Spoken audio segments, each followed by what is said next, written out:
अगर मैं आपसे पूछूं कि भगवान शिव के सबसे बड़े भक्त कौन थे, तो शायद आपका जवाब होगा नंदी या रावण। लेकिन क्या आप जानते हैं कि दोनों ही महादेव के परम भक्त थे। फिर भी एक हमेशा शिव जी के चरणों में रहते हैं और दूसरे अपने अहंकार के कारण विनाश को प्राप्त हुए। आखिर ऐसा क्या अंतर था इन दोनों की भक्ति में? आज की इस कथा के अंत तक शायद आप खुद पहचान जाएंगे कि आपकी भक्ति नंदी जैसी है या रावण जैसी है। महादेव के दो भक्त थे, एक थे नंदी और दूसरे थे रावण। दोनों ने शिव की आराधना की, दोनों को महादेव का आशीर्वाद मिला, लेकिन दोनों का अंत और स्थान बिल्कुल अलग हुआ। आखिर क्यों? आज हम इसी रहस्य को समझेंगे, तो वीडियो को अंत तक जरूर देखिएगा, क्योंकि हो सकता है आज की यह कथा आपकी भक्ति का मार्ग ही बदल दे। नंदी का जन्म केवल एक बैल के रूप में नहीं हुआ था। कहा जाता है कि उन्होंने बचपन से ही अपना संपूर्ण जीवन भगवान शिव को समर्पित कर दिया था। नंदी ने कहीं महादेव से धन नहीं मांगा, राज्य नहीं मांगा, शक्ति नहीं मांगी। उन्होंने केवल एक ही वर मांगा, हे प्रभु, मुझे सदैव आपके चरणों में रहने का अवसर दीजिए।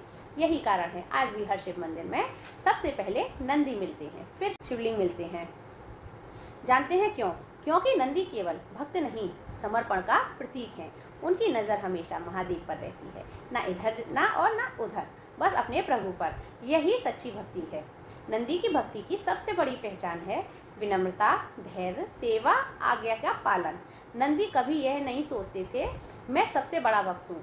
वे केवल सेवा करते थे। उन्हें प्रसिद्ध नहीं चाहिए थी, उन्हें केवल भगवान चाहिए थे। यही कारण है कि महादेव ने उन्हें अपना वाहन बनाया। वाहन बनाना केवल सम्मान नहीं है, विश्वास का प्रतीक है। अब बात करते हैं रावण की। रावण कोई साधारण व्यक्ति नहीं था, वह महान विद्वान था, चारों वेदों का ज्ञाता था। शिव तांडव स्तोत्र जैसा अद्भुत स्तोत्र उसी ने रचा था। उसने वर्षों तक कठोर तप किया। कहा जाता है कि उसने अपने सिर एक एक करके भगवान शिव को समर्पित कर दिए। उसकी तपस्या से प्रसन्न होकर महादेव ने उसे वरदान दिया। यहाँ तक कि सब ठीक था, लेकिन यहीं से उसकी सबसे बड़ी परीक्षा शुरू हुई। रावण की भक्ति में प्रेम था, लेकिन उसके साथ अहंकार भी था। यह सोचने लगा मुझसे बड़ा कोई नहीं है महादेव का भक्त। उसे अपनी शक्ति पर घमंड होने लगा था, इतना घमंड कि उसने कैलाश पर्वत को ही उठाने का प्रयास किया। महादेव ने केवल अपने पैर का अंगूठा दबाया और पूरा पर्वत रावण के ऊपर ही आ गिरा। तभी उसे अपनी भूल का एहसास हुआ। उसने वहीं बैठकर शिव की स्तुति की और महादेव ने उसे क्षमा कर दिया। यह कथा हमें सिखाती है भगवान भक्त की गलती माफ कर सकते हैं, लेकिन अहंकार को कभी माफ नहीं कर सकते। दोनों शिव भक्त थे, दोनों ने तप किया, दोनों को शिव का आशीर्वाद भी मिला, लेकिन नंदी भगवान के चरणों में बैठना चाहते थे और रावण भगवान के बराबर खड़ा होना चाहता था। नंदी कहते हैं प्रभु मैं आपका सेवक हूँ, और रावण सोचने लगा मेरे जैसा कोई भगवान का भक्त ही नहीं है। बस यहीं से दोनों की राह अलग हो गई। संसार में दो प्रकार के भक्त मिलते हैं। पहला जो भगवान के केवल प्रेम करते हैं, दूसरा जो भगवान की पूजा तो करते हैं लेकिन चाहते हैं कि लोग उनकी भक्ति की प्रशंसा। एक भक्त मंदिर जाकर चुपचाप सिर्फ दीपक जलाता है और दूसरा भक्त भगवान से जाकर शिकायतें करता है। एक सेवा करता है, दूसरा प्रसिद्धि चाहता है।